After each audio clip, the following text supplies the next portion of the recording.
ఈ వీడియోలో కొబ్బరి చీపుర్లు నేను ఎలా తయారు చేసుకుంటున్నానో చూపిస్తానండి.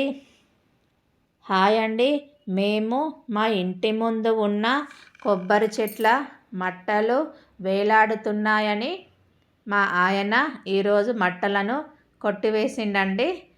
కొట్టివేసిన మట్టలు బయట పడవేయనివ్వకుండా ముందుగా కొబ్బరి మట్టల నుండి ఈ విధంగా ఆకులని వేరు చేసుకున్నాను.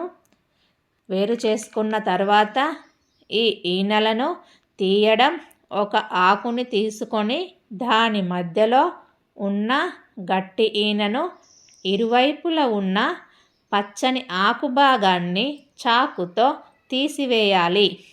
ఈనెపై ఆకు ముక్కలు లేకుండా శుభ్రంగా మనం ఈనెను తీసుకోవాలి. మనకు కావలసిన పరిమాణంలో ఈనెలను మనము సేకరించాలండి.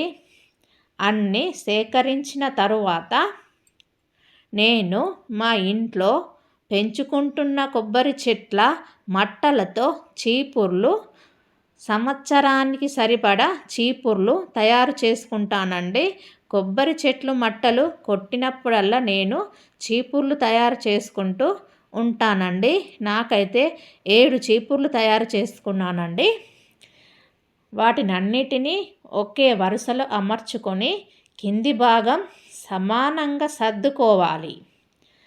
పట్టుకోవడానికి వీలుగా ఉండే చివరన ఒక తాడుతో గట్టిగా ముడివేసుకోవాలండి. చివరగా ఊడ్చే వైపు ఉన్న ఈనెలు సమానంగా లేకపోతే వాటిని కత్తెరతో సమానంగా కత్తిరించాలి. నేనైతే మా ఇంట్లో కొబ్బరి చీపుర్లు తయారు చేసుకుంటాను. ఇలా చేసుకోవడం ద్వారా మనకు డబ్బులు కూడా ఆదా అవుతాయండి. నాకు ఈ చీపుర్లు 1 సంవత్సరం సరిపోతాయండి. మనకు ఒక్క చీపురు షాపులో కొంటే 30 నుండి 40 రూపాయలు ఉంటుందండి. ఈ విధంగా తయారు చేసుకోవడం ద్వారా మనము ఆ డబ్బులు ఆదా చేసిన వారం అవుతాము. ఇలా నేను కొబ్బరి చీపుర్లు తయారు చేసుకుంటాను. నాకు ఈ చీపుర్లు తయారు చేసుకోవడానికి 2 రోజుల సమయము పట్టిందండి. 2 రోజులు నాకు టైం దొరికినప్పుడల్లా కాసేపు అలా ఒక అరగంట, 1 గంట కూర్చుంటానండి. ఇలా ఈ 7 చీపుర్లు నేను తయారు చేసుకున్నాను. 2 రోజుల సమయం పట్టిందండి. పొద్దున ఒక 10 నిమిషాలు, సాయంత్రం ఒక 10 నిమిషాలు అలా కూర్చున్నానండి.